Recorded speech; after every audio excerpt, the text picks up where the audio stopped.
Online जो scam है इसमें दिन ब दिन इजाफा होता जा रहा है। अब वज़ीर आला पंजाब मरियम नवाज ने जो कह सकते हैं स्टांस लिया है कि ये भी ऑनलाइन स्कैम को पकड़ने के लिए सीसीडी का सहारा लेने लगे। अब इसके केसेस जो है वो सीसीडी को ट्रांसफ़र किए जाने लगे। इससे पहले इसको एफआईए का जो एनसीसीआई सेल है वो इसको सारा डील कर रहा था। आपका कोई भाई भतीजा जो है वो हमारे पास है, वो इस तरह कोई गैर कानूनी काम कर रहा था, उसमें वो पकड़ा गया। अगर आप इसको छुड़वाना चाहते हैं तो आप इतनी रकम ट्रांसफ़र कर लें, अदरवाइज ये केस हम सीसीडी को दे देंगे। तो सीसीडी से लोग पहले ही इतना डरे होते हैं, वो उसको कोई ना कोई रकम ट्रांसफ़र कर देते हैं। इसके अलावा इनका एक तरीकाकार ये है, जो बेनज़ीर इनकम सपोर्ट के पैसे आते हैं उसमें ये बताते हैं जी कि आपको कोड आ रहा है, आपका इस नाम से अकाउंट है, आप आईडी कार्ड नंबर और कोड हमें वापस करें तो आपके पैसे ये आपको अब घर पे ही मिलेंगे, आपको अपने एटीएम कार्ड से भी निकालने की ज़रूरत नहीं। ये आईडी कार्ड्स वहाँ से चोरी होते हैं, उन नामों पे ये सिमें निकलवाते हैं।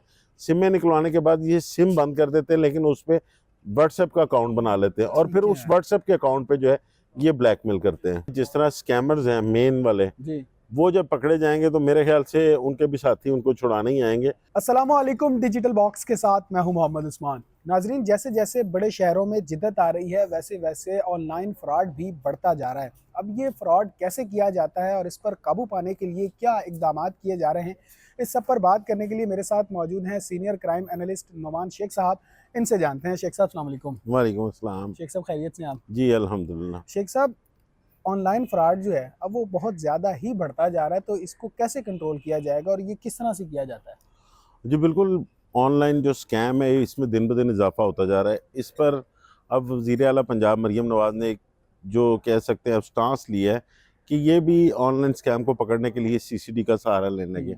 अब इसके केसेस जो है वो सीसीडी को ट्रांसफ़र किए जाने लगे, क्योंकि इससे पहले इसको एफआईए का जो एनसीसीआई सेल है वो इसको सारा डील कर रहा था, लेकिन उनके पास इतनी स्ट्रेंथ नहीं है। उनके पास ज़्यादा से ज़्यादा कुछ 40 से 45 के जो स्ट्रेंथ है उस पर हज़ारों नहीं बल्कि कह सकते हैं लाखों की तादाद में दरखास्तें ऐसी आई हुई हैं जो कि पूरी करना या उन पर इन्वेस्टिगेशन करना बहुत मुश्किल है। तो इसका अगर थोड़ा सा उस्मान मैं आपको बताऊं तो ये स्कैम, इसमें शहरियों को खुद भी मुहतात रहना चाहिए। ये 4 से 5 तरीक़ों से होता है। इसमें सबसे पहले जो है कि आप कॉल आती है आपको आपके मोबाइल नंबर पे, और वो कॉल कई दफ़ा आपको ऐसे लगता है कि आपके किसी उस अकाउंट से आ रही है जो कि आपने कोई इजी पैसा का या कैश का बनवाया हुआ है, तो उससे आपको कॉल आ रही है। उसमें वो आपको कहते हैं कि हम आपकी लिमिट जो है उसको बढ़ाना चाहते हैं और आप अपनी वेरिफिकेशन फौरी दे दें, अदरवाइज आपके जितने भी अकाउंट में रकम पड़ी है वो हम ब्लॉक कर देंगे। वो बंदा घबराहट में अगर तो उनके काबू आ जाए, वो अपना कुछ उनको अकाउंट नंबर देता है या वो लिंक भेजते हैं कि इस लिंक पे क्लिक करें। पहले वो उसकी वीडियो कॉल पे वेरिफिकेशन करते हैं, उसके बाद वो लिंक जो है उसका वो जैसे ही क्लिक करता है उसके अकाउंट में जितनी रकम होती है वो ट्रांसफ़र हो जाती है।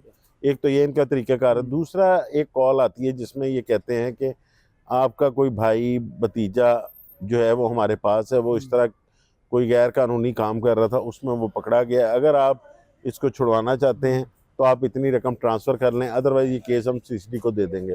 तो सीसीडी से लोग पहले ही इतना डरे होते हैं, वो उसको कोई ना कोई रकम ट्रांसफ़र कर देते हैं।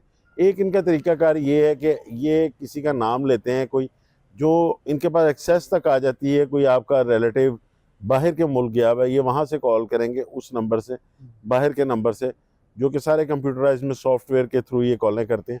तो उसमें ये कॉल करेंगे कि मैं इस वक्त बाहर, और सेम आवाज़ में वॉइस चेंजर भी लगा होता है, तो मुझे इस वक्त इतने पैसों की ज़रूरत है तो इतने पैसे ट्रांसफ़र कर दें।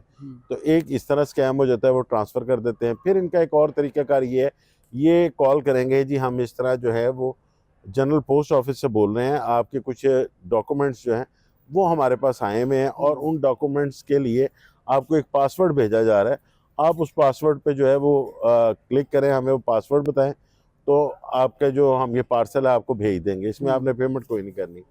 अब वो बंदा जब उसके पास कोड आता है, वो कोड बताता है, तो उसका व्हाट्सएप वगैरह हैक हो जाता है, तो वो उससे फिर उनके पैसे मांगते हैं। इसके अलावा इनका एक तरीकाकार ये है, जो बेनज़ीर इनकम सपोर्ट के पैसे आते हैं उसमें ये बताते हैं जी कि आपको कोड आ रहा है, आपका इस नाम से अकाउंट है, आप आईडी कार्ड नंबर और कोड हमें वापस करें तो आपके पैसे ये आपको अब घर पे ही मिलेंगे, आपको अपने एटीएम कार्ड से भी निकालने की ज़रूरत नहीं। तो ये एक इस तरह पैसे निकल जाते हैं। फिर इसमें एक तरीकाकार ये, मुख्तलिफ जो टीवी शोज़ में हम इनामात वगैरह निकलते हैं, ये उनका नाम यूज़ करते हैं जी, आपका फ़लाँ टीवी शो में नाम निकला था तो हम आपको घर डिलीवर करना चाहते हैं, आपको ये कोड आ रहा है, आप इस कोड पे या इस लिंक पे क्लिक करें।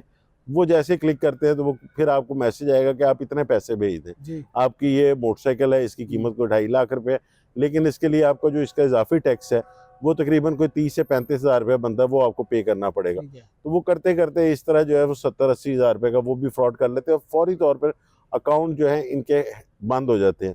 अब इसमें जो पुलिस की या कह लें NCCI की इनिशियल इंटेरोगेशन थी, उसमें ये पता चला कि जो लोग मुख्तलिफ स्कीमों में कर्जा निकलवाने के लिए या इसके अलावा बेनजीर इनकम सपोर्ट या इधर उधर जिन्होंने अपने ID कार्ड दिए होते हैं, ख़ास तौर पे जो पीछे बहुत बड़ा स्कैम चला था कि चीनी सस्ती और आटा सस्ते के लिए लोगों ने अपने ID कार्ड्स वगैरह दिए थे, ये ID कार्ड्स वहाँ से चोरी होते हैं। उन नामों पे ये सिमें निकलवाते हैं, सिमें निकलवाने के बाद ये सिम बंद कर देते हैं, लेकिन उस पर व्हाट्सएप का अकाउंट बना लेते हैं और फिर उस व्हाट्सएप के अकाउंट पे जो है ये ब्लैकमेल करते हैं। तो शेख साहब, अब तक कोई तादाद सामने आई है कि कितनी तादाद में जो है ये फ्रॉड रिकॉर्ड हो चुका है?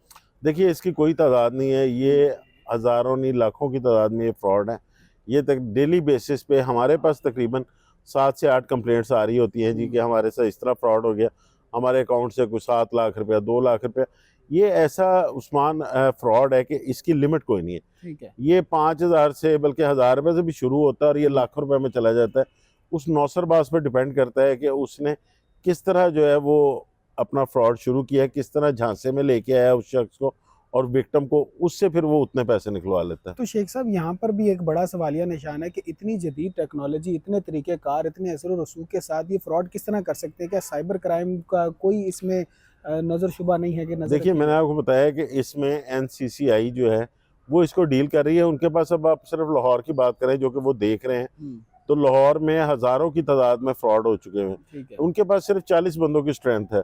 इतने बंदों का डाटा निकालना, एक पूरा ट्री बनाना, फिर जाके उन स्कैमर को पकड़ना, वो बहुत मुश्किल हो जाता है। पकड़े भी गए हैं स्कैमर इसमें, ये नहीं कि ये नहीं पकड़े गए, पकड़े भी गए हैं, लेकिन मोस्टली स्कैमर जो हैं वो अभी तक फ्रॉड कर रहे हैं और इनका ज़्यादातर तरीका वारदात यही है कि ये सखर बैठ के या दूर दराज बैठ के इलाकों में ये फ्रॉड करते हैं। क्योंकि जिस वक्त सिम की आप डेप्थ में जाते हैं ना, उसका ट्री बनाते हैं, तो वो पता चलता है कि वो सिंध के किसी इलाके का, कोई शिकारपुर साइड का या कोई खैबर पख्तूनख्वा के इलाके का, वहाँ पर वो सिम चल रही है, वहाँ से जो है वो फ्रॉड किया जा रहा है। इसके साथ साथ दूसरा जो इसमें एक लम्हा फिक्रिया ये भी है कि इसके केसेस रजिस्टर्ड नहीं हो रहे थे। मैं आप के साथ अगर कोई फ्रॉड हो गया, आप पुलिस के पास एप्लीकेशन लेके आए, तो वो पहले ही कहेंगे ये साइबर क्राइम का केस है, आप NCCI में अपनी कंप्लेंट दी, और NCCI में पहले ही लाखों की तादाद में कंप्लेंट्स पड़ी हैं, तो वहाँ से आपके केस को परसू ही नहीं किया जाता। अब इसमें नया इनिशिएटिव जो है गवर्नमेंट की तरफ से ये अच्छा लिया गया है कि आपका केस मुतलका थाने में रजिस्टर्ड होगा और जैसे ही आपका ऑनलाइन का जो स्कैम है वो रजिस्टर्ड केस होता है CCD के पास ट्रांसफ़र हो जाएगा।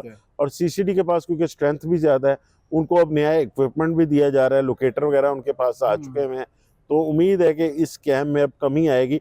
ये 3 से 4 जो मेन इनके कह लें गैंग काम कर रहे हैं, जब वो पकड़े जाते हैं तो ऑब्वियसली इसमें कमी आएगी। शेख साहब, आखिर में मुझे ये बताइएगा, जैसे पिछले दिनों CCD ने काम किया, जराइम पर काबू पाया, जैसे जराइम पेश अफराद का खात्मा किया, तो क्या आपको लगता है कि इनके पकड़े जाने के बाद भी इसी तरह ही होगा कि इनको भी साथी छुड़ाने आएंगे?